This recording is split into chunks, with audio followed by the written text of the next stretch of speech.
I suspect at this particular point, Iran, you can make a case, does not really even have a foreign policy. That its foreign policy is an expression of its domestic political conflicts and domestic political tensions. So the question is going to be asked whenever there's a transaction with the international community is, how does it affect the balance of power domestically? Welcome to the Miller Center Forum. I'm George Gillum, the chair of the forum. Our guest today is Dr. Ray Takei. Dr. Takei is an Iranian-American scholar who is the senior fellow for Middle Eastern Studies at the Council on Foreign Relations. He attended school at NYU and at Berkeley and earned his PhD in modern history from Oxford University. Most recently, he served as senior advisor to Dennis Ross, the special advisor for the Gulf and Southwest Asia at the U.S. Department of State. Previously, he had served as professor of national security studies at the National War College and professor and director of studies at the Near East and South Asia Center at the National Defense University. He's published widely in foreign affairs and other periodicals and has written several books. His most recent book, Guardians of the Revolution, Iran's Approach to the World, has been out for several months and has been reviewed very favorably. Please welcome Ray Takei.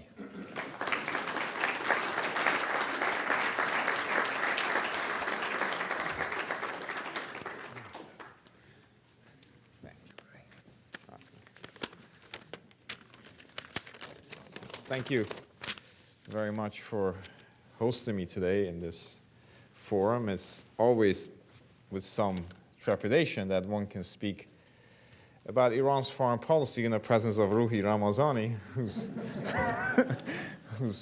written all that needs to be said about post and pre-revolutionary Iran's foreign policy. So maybe I tailor my talk as an introduction to any comments or suggestions or insights that he could make. And I think I know more about Ruhi after reading your wife's memoirs a little bit about your time in Iran and so forth. If you were to ask an Israeli and a Saudi diplomat and a Russian diplomat, and you say to them, well, what do you think of Iran?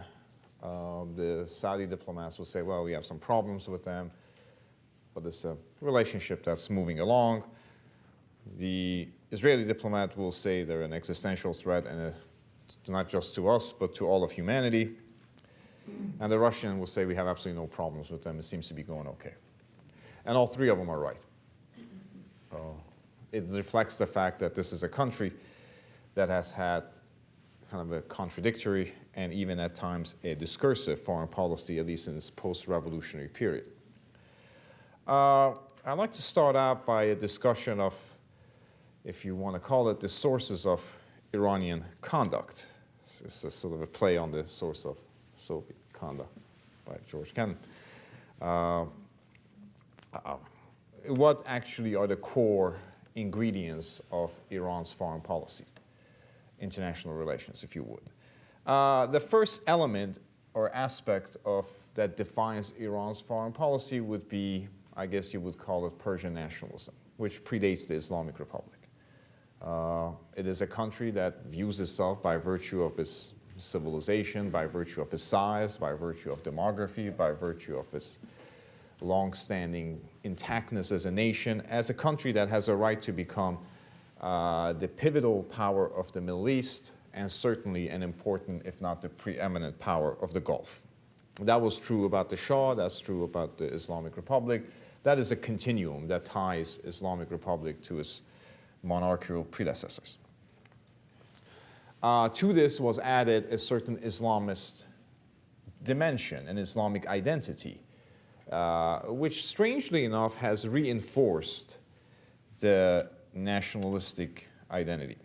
The Islamic identity will say that Iran has a right to be active beyond its borders, but not necessarily for reasons of Persian grandizement, but because Iran is a vanguard state whose job it is to proclaim and embrace the right of Muslims in contrast to those who violate those rights, whether they be Israelis or whether Western empires or what have you. So essentially, Iran is viewed as a transnational expression.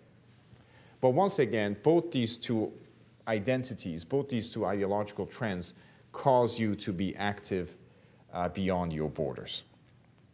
Finally, and ironically, is Iran's strategic insularity. Iran, at the end of the day, is an isolated country. It is a Shiite country in the Arab Middle East. It is in a Sunni Middle East. It is a Persian country in an Arab Middle East. It tends to look down on its neighbors. So there's a degree of strategic isolation and insularity that caused the country to be suspicious of its foreigners. In a strange sort of a way, Iran seeks to become the leading power in a region that it denigrates.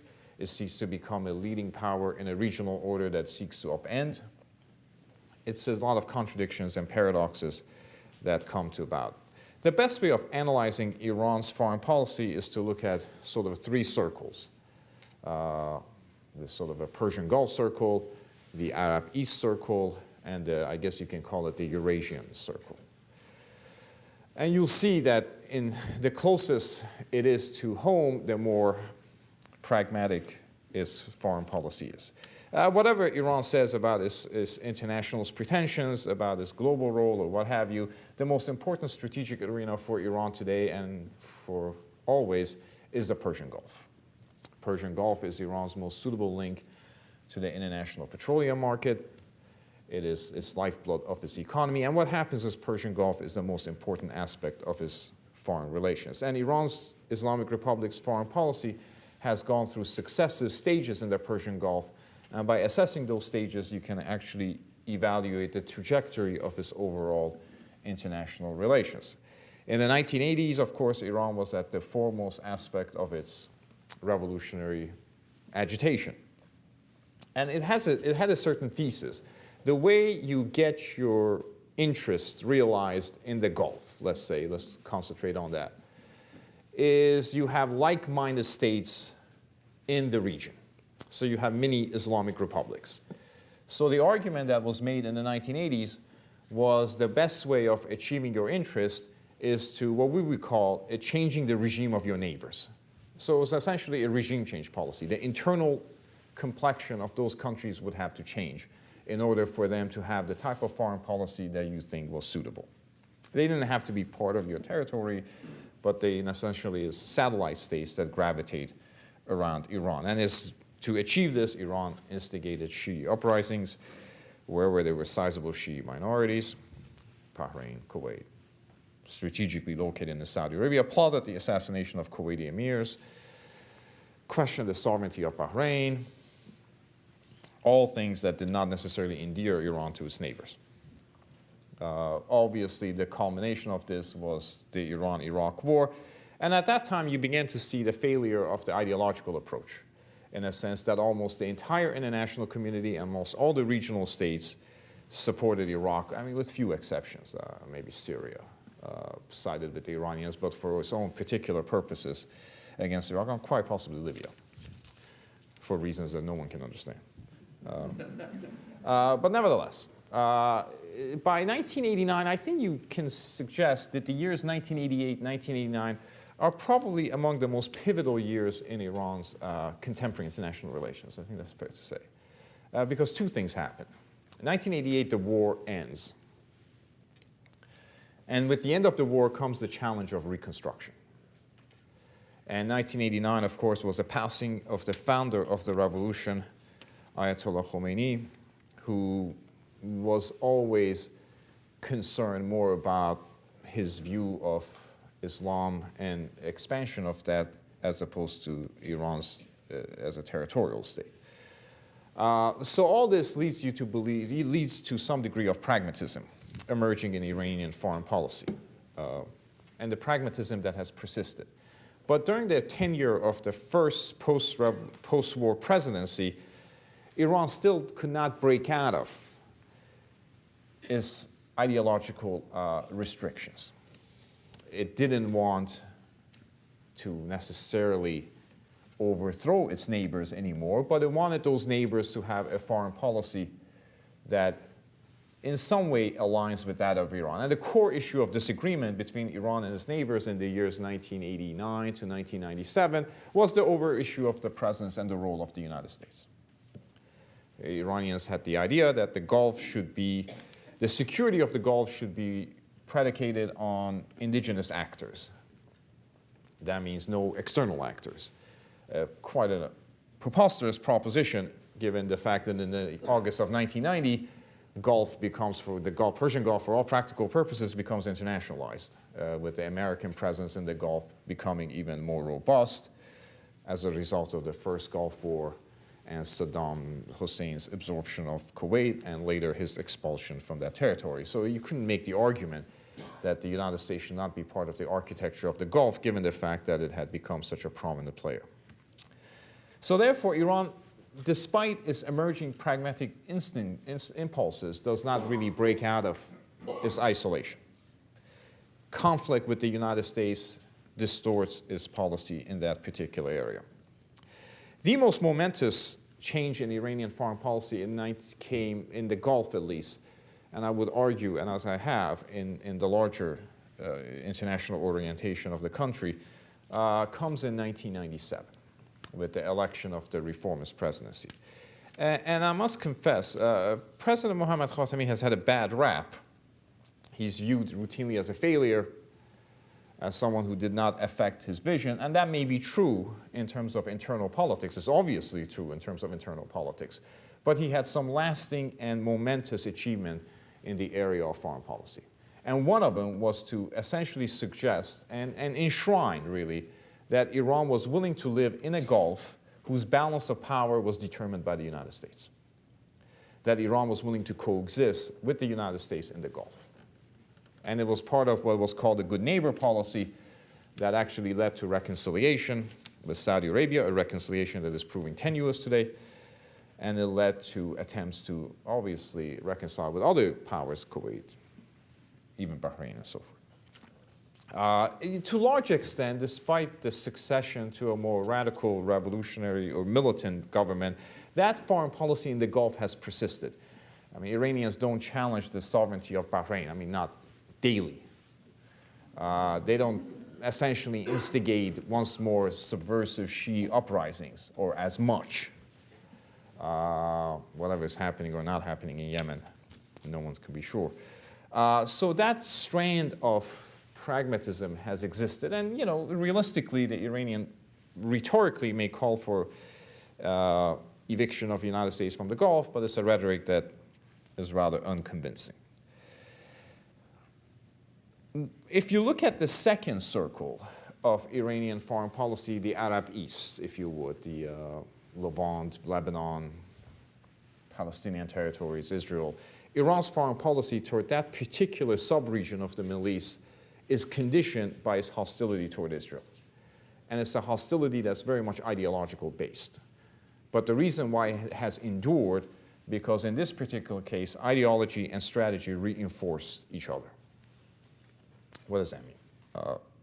For a generation of Iranian clerical leaders and non-clerical leaders, the sort of a religious nationalists who are coming to power, Israel is viewed as an illegitimate construct. Israel is usurping of the Islamic lands. It displaces Muslim population in Palestine, and essentially is viewed as an illegitimate state.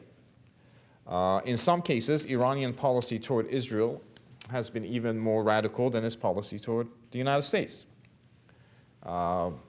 Iranian leaders may suggest that the United States is an errant power, it is an inequitous power, but they don't actually challenge the existence of the United States. They don't call for obliteration of America, at least on a routine basis. They do so with some degree of regularity, one has to say, on the issue of Israel. And it's a rather peculiar conflict, because it's been 30 years of animosity between these two countries, yet there has not been an instance of a direct military confrontation between them. Given the stridency of the rhetoric, you would think that that would happen, because both countries have been satisfied with proxy war against each other. Iranians by supporting Hezbollah and various Palestinian rejectionist groups such as Hamas, and Israelis by trying to mobilize the international community to impose diplomatic pressure and economic pressure on Iran. And both parties thus far, and I'll get into this a little later, have been satisfied with the regulated nature of their conflict. I mean, they both get something out of it. But the reason why Iran's foreign policy toward Arab East has been continued along ideological lines is because the ideology, as I said, reinforces strategy. I mean, why are we talking about Iran when we talk about the Palestinian-Israeli conflict? Why are we talking about Iran when we talk about the disposition of Lebanon? Why are we talking about Iran in that particular context? Iran has no borders with that area. It has no sizable Palestinian population, refugee population. The reason why we talk about Iran in the context of those particular conflicts, it's because it has certain constituencies, Hezbollah and others. So it allows Iran, association with, particularly with Hezbollah, but to some lesser extent Hamas, allows Iran to become a Mediterranean power, allows Iran to essentially have a reach beyond its borders and beyond its military capabilities, and it allows Iran to, in essence, leapfrog the Sunni-Shiite divide, because there's sort of an acclaim that Hezbollah enjoys in the larger Middle East, and some of that acclaim redounds to his Persian benefactor. So in some sense, there's a strategic rationale for Iran's support for these particular groups. And that's why that relationship has been sustained. Whenever there's a conflict between pragmatism and ideology in history of Islamic Republic, as demonstrated in the Gulf, pragmatism usually wins out. But in this particular case, pragmatic strategic concerns and ideological imperatives have kind of coincided. And that's why this hostility has persisted largely intact since the 1970s. Now, some modifications took place during the reformist era when they essentially suggested they're willing to live with a peace process that is acceptable to the Palestinians. Maybe they were confident that no peace process could be acceptable to the Palestinians. But nevertheless, that's the commitment they made, and particularly recognizing the results of the 2002 Arab Summit, in which it was accorded that Arab states would trade recognition of Israel for an Israel that was confined to pre-67 borders. Now, the new government does not necessarily extend that deference. In the aftermath of Annapolis, the Tehran position was that a peace process acceptable to Palestinian representative is still unacceptable to Iran. Unacceptable to Iran. That is the opinion of every Muslim that counts, not necessarily representatives of the Palestinian Authority. If you look at the third circle, the sort of Eurasia, Russia, Soviet Union, Russia circle, the relationship between Iran and Russia are actually better than the relationship between Iran and the Soviet Union. Because during the Soviet era, there were much more conflict between the two in terms of Iran's suppression of domestic Communist Party, a historic two-day party, in terms of Iran's support for Afghan rebellion against Soviet invasion, and in terms of Soviet support for Iraqi regime in the especially after 1982, when the Soviet Union began to become much more of a supporter of the Saddam's regime through military sales. The relationship begins to warm up during the latter part of Gorbachev era, when Khomeini wrote a letter to Mikhail Gorbachev saying that, you know, now that you're seeking to reform the Soviet Union, perhaps you should reform it along the lines of the Islamic Republic. A remarkably absurd proposition that the Soviets seemingly took seriously. And actually, the Soviet foreign minister went to Iran and actually had discussions about this, which reflects the fact that they didn't necessarily take that seriously. But if you look at the letter that Khomeini wrote, at the end of it, he said he was willing to improve relations between the two countries. So they picked the paragraph that they liked. And they had to listen, they had to go through the lecture about suitability of Islamic rule for a multinational Soviet empire. The Russian relationship with Iran have been actually remarkably pragmatic for a country that upholds the rights of Muslims as an important aspect of its international relations, Iran was remarkably quiet when the Russians were slaughtering a large number of Muslims in Chechnya. A similar degree of quietism emerged this summer when the Chinese took their suppression of their Muslim minority. Essentially, it's sort of you can't really say it's a transactional relationship because it's more than that. To some degree, it's a strategic relationship where Russians have surplus defense industries and look for markets. Iran has insatiable appetite for defense products. That is the transactional aspect of it. But the other aspect of it is that two countries have come to terms. Iran did not try to disturb Central Asian republics when they were looking for some sort of a post-communist identity. It even tried to mediate a conflict in Tajikistan. Now, you can make a case that it was unlikely that Iran's attempt to export political Islam into Central Asia would work. That's a perfectly legitimate case. It didn't stop the Pakistanis from trying to do it, by the way. So when the Russians look south, the country that they view as most unstable is more Pakistan than Iran. Pakistan, of course, has nuclear weapons. Pakistan, of course, has engaged in Islamic terrorism as they view it in their territory. So a level of pragmatism and even sort of a moral realism has conditioned the relationship between two ideological states, Islamic Republic and Soviet Union, and then, of course, a less ideological state in post-Soviet polity. Where does this go from here? I think in my allotted time, all of Iran's international relationships today are being distorted by the nuclear issue. Its relationships in the Gulf are tenuous and withering because of the nuclear program that is persisting. Obviously, its regulated conflict with Israel is threatening to go beyond those implicit red lines that both countries have agreed to if there's a military confrontation between the two powers. And its relationship with Russia is changing. I mean, I think the Russian Federation today is much more concerned about Iran, not just because there's been a reset of the relationship with the United States, but because they just about had it with the Iranians. So the portfolio of taking care of the Iranians is now transferred from Moscow to Beijing. And that may have problems for the Iranians because the Chinese may be more diffident in their diplomatic cover of Iran than they were than the Russians have been in the past. Where does this go from here? I think it's really impossible to say. That's why it's always difficult to end a talk on Iran because you can never end it on any sort of a rhetorical flourish or a high point or parting words of wisdom. You can always say, well, I don't know. And that just seems anticlimactic.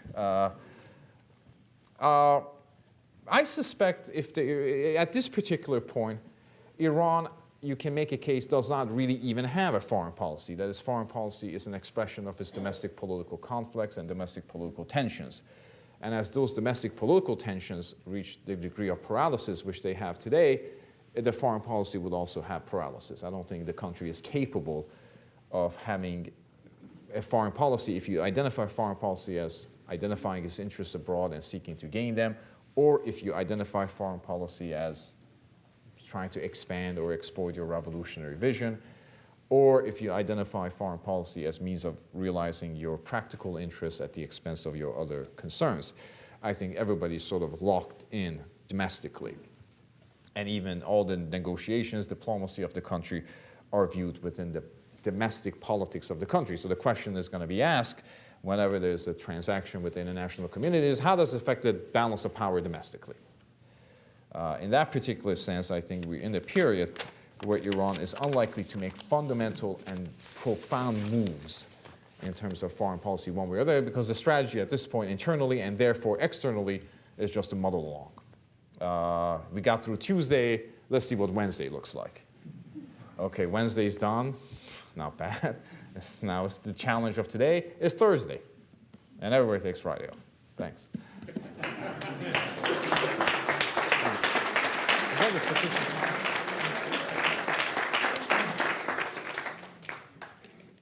Let me open with a question that really has got two parts, both focusing on your recent service with the Obama administration. While you were working with Dennis Ross at the State Department, to whom in Iran did you all reach out to, and what did you feel the results were?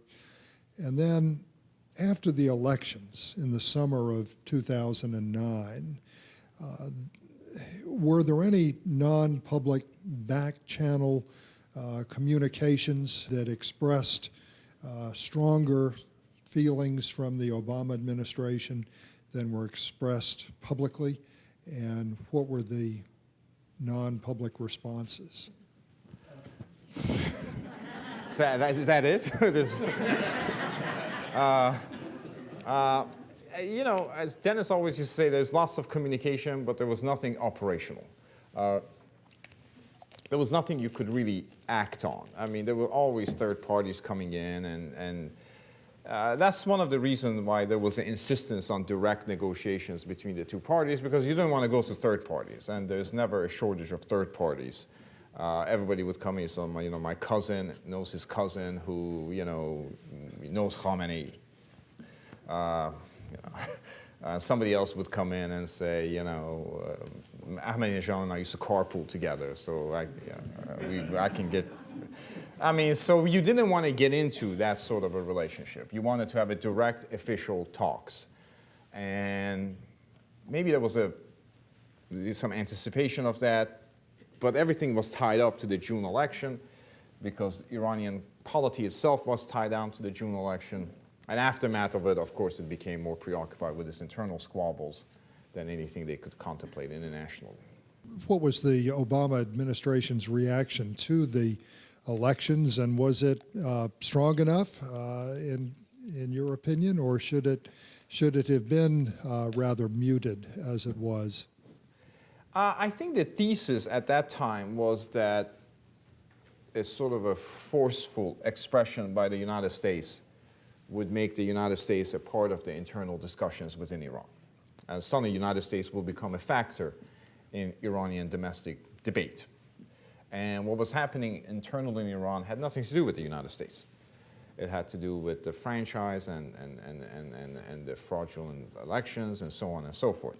The hardline elements were trying to make it about the United States and about the international community by suggesting that somehow there was a plot of soft revolution, and somehow external powers were trying to use civil society groups in Iran to undermine and subvert the Islamic Republic. So you didn't want to interfere or intrude or in some perverse way substantiate that. And maybe that was a wrong response. I don't know. But that was essentially the operational thesis at that time. Thank you, Mr. Takai. That was a very interesting talk. But I wonder if you'd touch on something that I've been reading from several sources, and it is intending to explain the seemingly unhinged statements of Ahmadinejad. And several of the articles I read said that his religious party believes in the Mahdi, the Islamic Messiah, and they also believe that their actions in the world, and Iran's actions in the world, if they're strong enough, can actually bring the Mahdi to the salvation of Islam.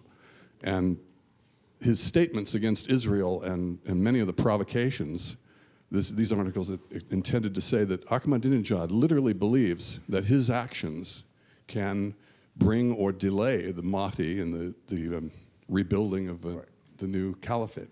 Right. I mean, in of itself, the belief in sort of a return of the hidden imam is for Catholics to believe in resurrection. I mean, it's sort of part of the theology. And if you look at it, speaking as a Catholic, it's kind of weird when you kind of show up Sunday and drink the blood and, and eat the body of Christ. I mean, you're looking at it from the outside, you say, wow, that's weird.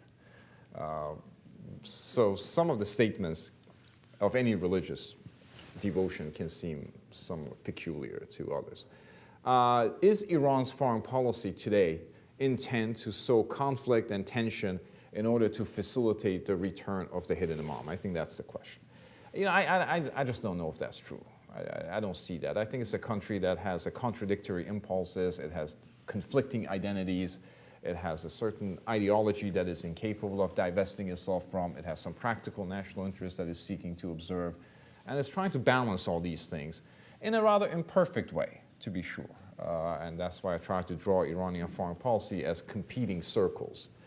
But I don't know if it is a foreign policy designed to bring about some sort of a religious prediction.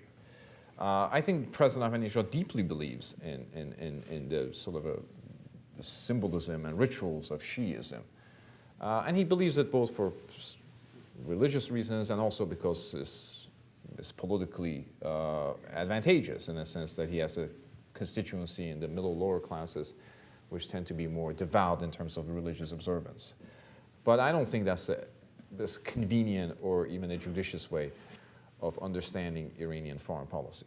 That's not to suggest that there isn't a strong Islamic identity to Iran's foreign policy.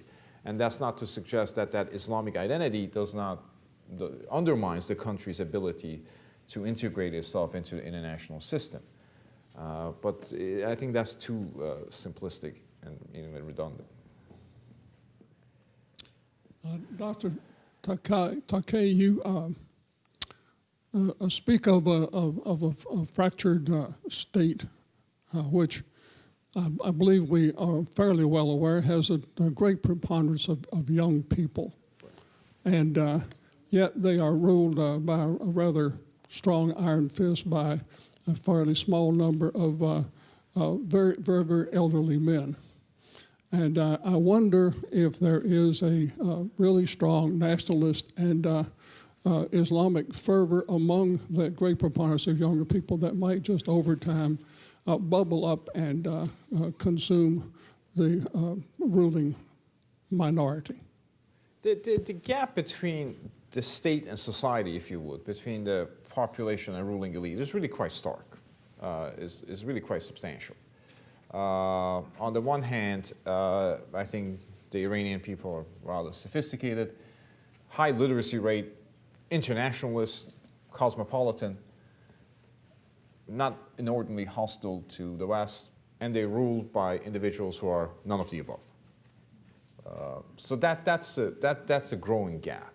I don't know if it's sustainable over the long period of time, unless the system changes and accommodates itself to its constituency, which is at this point unwilling to do so. The way that resolves itself sometimes is separation of state and society, in the sense that the state becomes an entity on its own, and society becomes much more preoccupied with its own affairs, so you have a separation of the two, which is rather corrosive and unhealthy. The young people, the idea is that the youth bulge will somehow change. Iran is a young country. Iran has always been a young country. I think in 1950s, Iran's population was still 60-70% under 30. In 1960s, it was 67% under 30. If political change could come about because of demographics, then political change would be a perennial aspect of Iran. So I don't necessarily, I know you can't look at political dynamics through statistical distribution of the population. But there is a gap between the ruling elite and the population at large. And that's a gap that I think is wider than probably any other place in the region, to contextualize it, simply because the government is unwilling to accommodate the emerging impulses, concerns, sensitivities of its population. Dr. Takei, it was a delight to hear your presentation. Thank you. And I also would happily endorse your book for the audience. It's a great read and very stimulating. In regards to your talk, you said something at the end that I think your own remarks at the beginning provide an answer for, in which you were referring to the various well springs of Iranian foreign policy. And surely it's difficult seeing just where things are going now, but if we refer back to those different identities within the Islamic Republic, Iran's historic foreign policy, it's a remarkable start. But I have a specific question for you. You and others have made references to the United States should contemplate getting on the side of history regarding vis-a-vis supporting the opposition in Iran. And that's, of course, brings up the ghosts of 1953. How do we do that without inadvertently undermining their very future? And then secondly, even if we would support them, many of those very same figures, shall we say, are very supportive of Iran's nuclear policy. So some interesting dilemmas there for you. Let me just deal with the phrase, the right side of the history, which is a profoundly an absurd phrase. Having used it. I mean, what's the right side of the history? What's the wrong side of the history? And can you tell? Can you adjudicate the directions of history and place yourself in it? It's a preposterous phrase. But there's a lot of phrases like that you use and you think, wow, that's kind of preposterous. But it's one that is often in usage, so it gets a certain point across. I mean, I think you're quite right in a sense that there's very little the United States, or for that matter, any external power can do in terms of mitigating Iran's internal convulsions or pressing Iran in a certain direction of history, if you would. I mean, ultimately, what happens within Iran will be deliberated by the Iranian people themselves. What I was trying to suggest is there was a thesis for a while that in order to have diplomatic agreements with the Islamic Republic, you had to be respectful of it. You had to speak in respectful language, and this is why American officials after January kept using the phrase Islamic Republic, to the point of, please stop. I think you can be critical of Iran's human rights abuses and highlight those abuses and not necessarily forfeit a diplomatic opportunity. And I think it's very difficult, as I said, to be respectful of a country, of a regime that's not respected by its citizenry. That doesn't necessarily mean you don't engage in agreements with them, but nevertheless, you can be critical, you can be outspoken, you can say this is the wrong way of behaving, and nevertheless be open to some extent. And this is, again, an imperfect rendition of history. This is sort of what the Reagan administration tried to do, but as my colleague Steve Sestanovich reminded me, by the time the Reagan administration was ready to have agreements with the Soviet Union, a lot of that early first administration rhetoric had died down. So, but at this particular point, I think it's impractical, even unwise, to refrain from discussions about internal shortcomings of the Iranian system. Because I don't think whatever opportunities there are to have diplomatic transactions with the regime, I don't believe are going to evaporate by that tone and content of rhetoric. I'd like to follow up a little bit on the discussion you've just been having with Scott and the rest of us about how we, as Americans, should think about Iran in the coming years. I sometimes sense that we're making a judgment collectively that Iran is at one of those turning points like the Soviet Union in 1988, 89, 90, and that we should be kind of patient but not place our bets until we see what comes next. That's kind of what you said in the article that was distributed, that like the Soviet Union, the Islamic Republic is a passing phenomenon. There was another moment in 1989 when China looked like it also was going through a transition, and there was an uprising against a dictatorial regime, and many people thought the Chinese communist system was on its last legs. But it reformed itself, and it's still there, and a lot of the same old guys are in charge, but it's a different place. And I wonder if either of these models sticks in your mind as significantly relevant to the choices we make. If Iran today has the capacity to reform itself as China did, maybe after the passing of Khamenei, he's not a young man, maybe there's a Deng Xiaoping in Iran's future that can reform the system without fundamentally changing its orientation, or is this the Soviet Union on its last legs? That's an important judgment to make, including for how we play our cards as Americans. Yeah, it is, as I said, it's like the argument about sides of history, which direction Iran is going to go to. I have absolutely no idea how long the Islamic Republic will persist. I can't make any judgments because of its longevity. And I don't, despite that I use the word legitimacy, I don't know if you can measure legitimacy. I don't know how you measure it. I don't know how you determine whether the state has forfeited that legitimacy or evaporated, even though everybody talks about the illegitimacy of the current Iranian regime. I think you can talk about the loss of popular credibility. Ultimately, the judgment of whether Iran is about to have a revolution and the Islamic Republic is going to go away or it's not going to go away, I think the United States should be open to diplomatic agreements with Iran on the nuclear issue or other issues, while at the same time talking about, as we do with the Chinese, the shortcomings and domestic deficiencies of Chinese communist rule. So I don't think it's one or the other. I don't like the argument that was made earlier in the year that we should not have anything to do with this regime at the moment till see what happens. You know, you have your diplomatic offers on the table. You're willing to have discussions with them. But at the same time, I think you suggest that certain practices that are taking place in Iran's internal affairs are flawed or wrong. And you have to talk to the Iranian leadership about human rights issues. So you go into a meeting with a list of political prisoners, like we did with the Soviet Union, like we do with the Chinese. The presidents meet with Dalai Lama and others, and at the same time we're open. So in that sense, I'm not quite sure whether Iran is the Soviet Union or China should make that much of an impression on your diplomatic strategy. Your diplomatic strategy is designed to deal with some immediate issues. The nuclear issue, Iran's other role in the region, its role in Afghanistan, its role in Iraq, its role in Lebanon.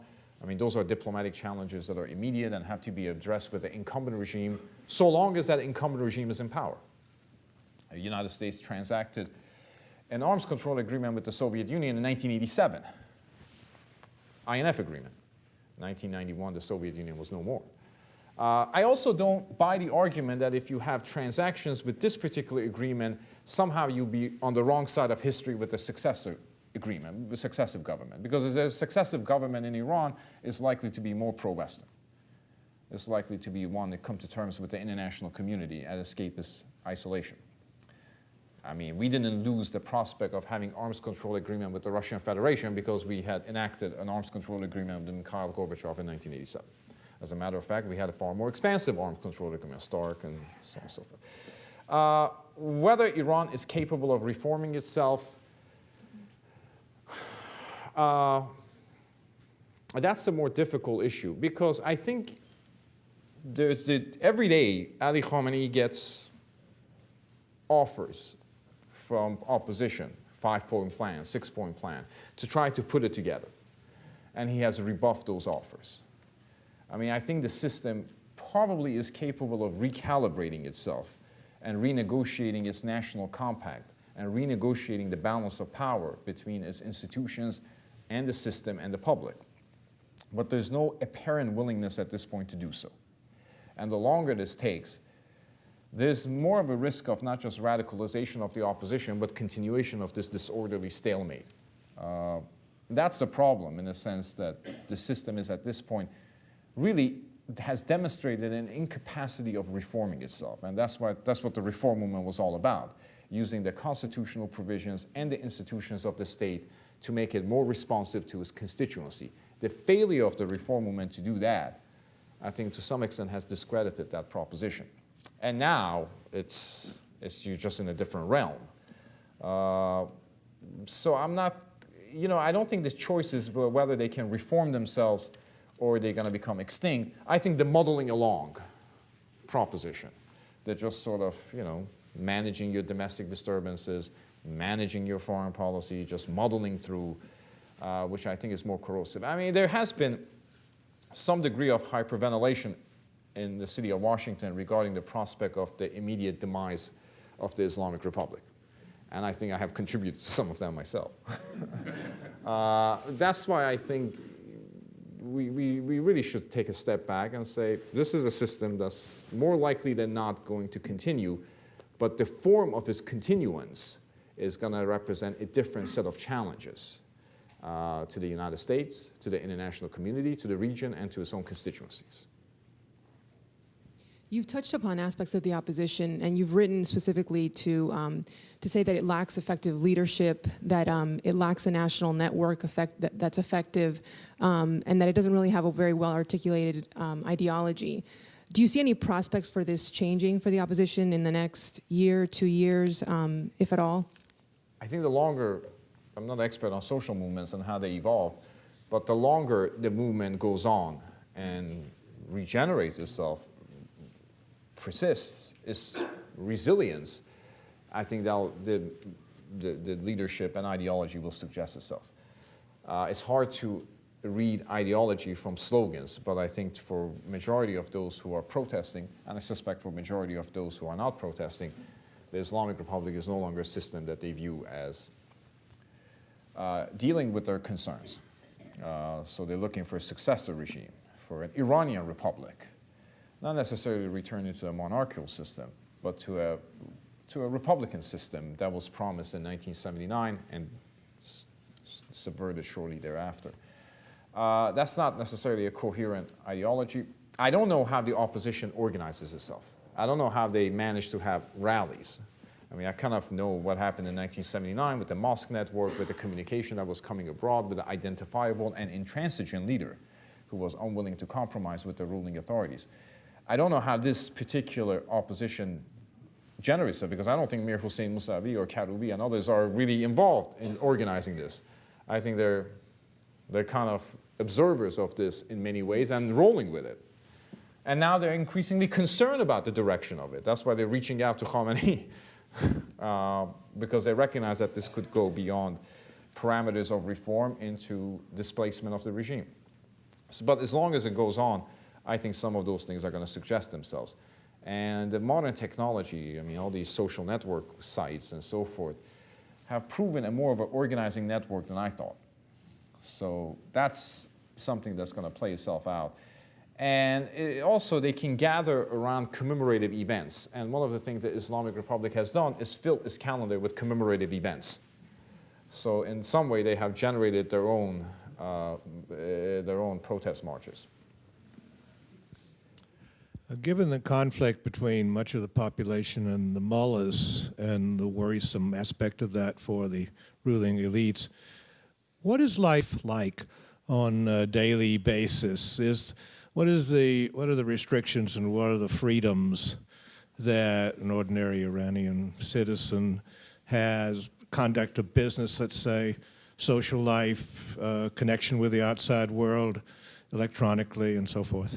I can't really answer that except in the most perfunctory of terms, because I'm not there. I don't know what life for an average Iranian is. I suspect if you're involved in business enterprises, you're having much more difficult time now because of the economic climate that is unsuitable for attracting investment or conducting everyday commerce. I suspect if you're a young person or even a middle-aged person or what have you, you're under certain religious strictures that may be enforced with degree of laxativeness, but still you have certain inhibitions imposed on you. I think if you're a person like most Iranians are who are interested in politics, you find the situation rather frustrating. Now, whether you display that frustration to active involvement or through just complaining about it, I mean, I think those things are. I don't know if it's pleasant to live in Iran today. I just don't know. My suspicion is that it has some strong elements of frustration in terms of your conduct, in terms of your practice, in terms of your social activities, in terms of your political aspirations, in terms of your ability to meet material needs of your family, and so on. All societies have frustrations. I mean, there's no question about that. But I think in this particular case, you're likely to be very disenchanted with the ruling system and so forth. But I don't know what the practical everyday life is like, because I don't live that practical everyday life. Everything I've read recently seems to suggest that the situation is stymied as far as Iran and the United States is concerned. Sanctions, nobody seems to think that that'll work. Are they going to be tried? That's one question. Two, As far as the population, the protests that are taking place now, you mentioned the social things like Twitter and others that are being valuable in the spreading and sort of getting this thing moving. But yet we don't want to do anything about that because apparently some of their beliefs about the nationalism that they have are going to be maybe just as bad for us as some of the others. Let me ask you, what do you think, in your looking at the crystal ball and looking at the future, what would you like to see done to make this work? Well, I don't know if you can explain to me what work means. Now you're going to go down the road of sanctions. The utility of it, I'm not quite sure, especially because you're talking about targeting sanctions to the leadership and the Revolutionary Guard, business enterprises, and so forth. I don't know if you can have that sort of a surgical precision on your sanctions policy. I mean, I always say if you're a Revolutionary Guard front company, you're a construction company that's affiliated with members of the Revolutionary Guards, you employ 2,500 people. As a result of imposition of restrictions on your business activities, you have to fire 1,500 people. Did you damage the Revolutionary Guard front company or the Iranian people in that particular equation? 1,500 people lost their jobs. So I did slogan, we're going to sanction the regime and not impose hardship on the people, is one of those convenient slogans. In practice, I don't know if it's doable. I'm not, no issue has bored me in my life more than economic sanctions on Iran. Because it's a perennial. And every administration comes in thinking, it's going to work this time. Because, we got the category of catalog of front companies. And it's also an easy thing to say because, negotiations are likely to be difficult, arduous, if at all, unsuccessful. You don't want to talk about the military option because that has all kinds of hazards. So you say, we're going to use sanctions. So when your spokesperson goes up at 12 o'clock every day and say, hey, what are you going to do about it? And you say, well, we're going to unleash Stuart Levy. Yes, we have a plan. So that's not going to be an avenue, I think, of immediate result. The idea of containment of Iran, I think people they have two entities, two compartments. One is containment, one is military force. Containing Iran will require the use of force.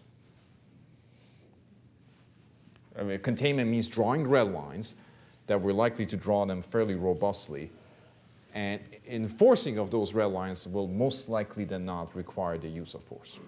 With preemption, you are using military force with certainty against a non-nuclear state.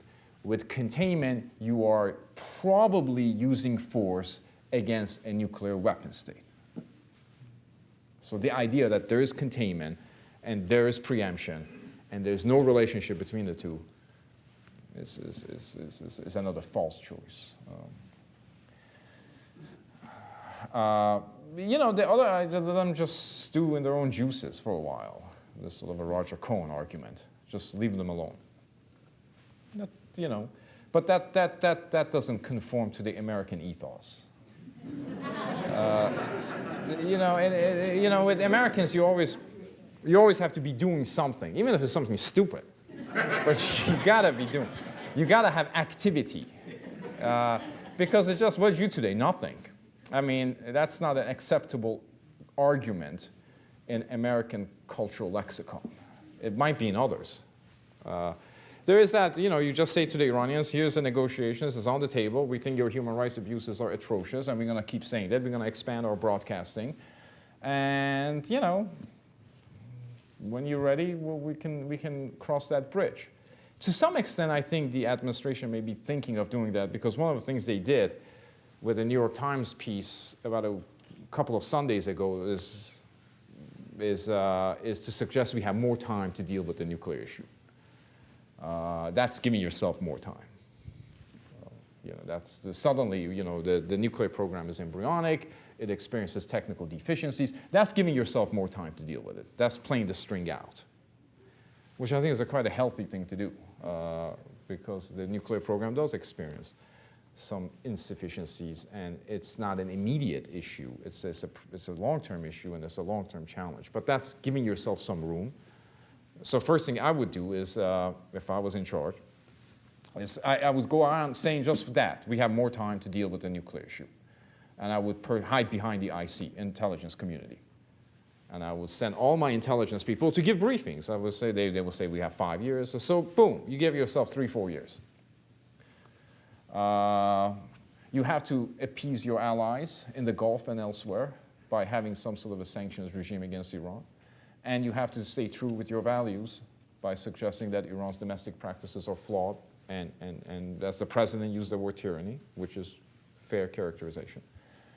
And finally, you have, as you do now, you have an offer on the table. They want to take it. Okay. So you have a multi-pronged, give yourself more time, focus on the domestic scene in terms of rhetoric and practice. You have an offer on the table which they can take. I wouldn't necessarily modify that offer or compromise further. And you just see what happens. I'm going to ask the closing question, but at the end of the forum, let me ask if everyone would stay in their place for 1 minute, because I have one bit of news I want to share, and that'll give Dr. Takei the opportunity to leave the room and to get out where he needs to be to sign books. Let me ask the closing question, Dr. Takei. Philosophers have used the phrase sacred values to describe ideals that are so transcendent that they have no equivalent in anything material and can't be compromised. Has the nuclear program become for the Iranians a sacred value that simply cannot be compromised? I don't know if I would say that about the larger public. I don't know how you estimate or assess public opinion on this particular issue. And I wouldn't necessarily say that about the regime. I think they certainly view a nuclear program as an important aspect of gaining Iranian preeminence in the region. I think some of them may view the nuclear program as a useful means of sort of rallying the population behind the regime at a time when it lacks rallying points. And I think the idea of nuclear science as a pathway to industrialization and modernization has gained currency.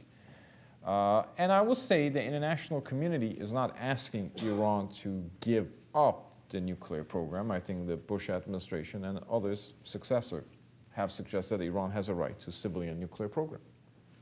But it has to comply with its international obligations. It has to come clean about its previous infractions. And it has to essentially become a viable member of the NPT community in order to benefit from the values and then benefits of nuclear technology. So nobody is against Iran having nuclear technology, but everyone is looking for means of ensuring that nuclear technology is not being misused or misappropriated for nefarious purposes. And in that particular case, the Iranian regime is rather suspect. So it has to come to terms with the international community before it becomes before it's invested with this very sensitive technologies. There's more in the book. Please join me in thanking Dr. Ray Takei. Thanks.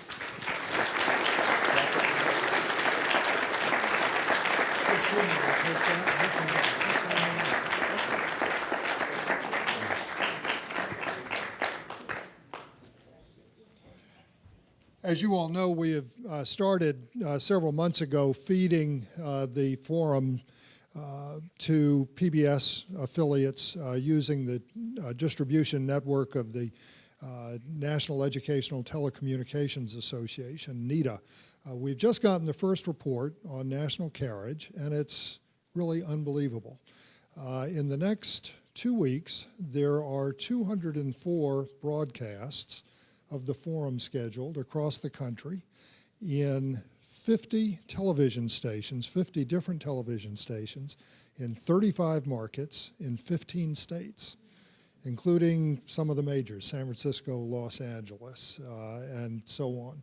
So when you have friends around the country, encourage them to, as they say, check your local listings.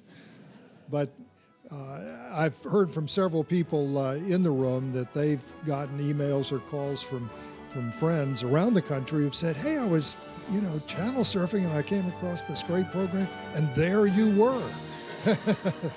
So put on your best bib and tucker, and we'll look forward to seeing you all over the country.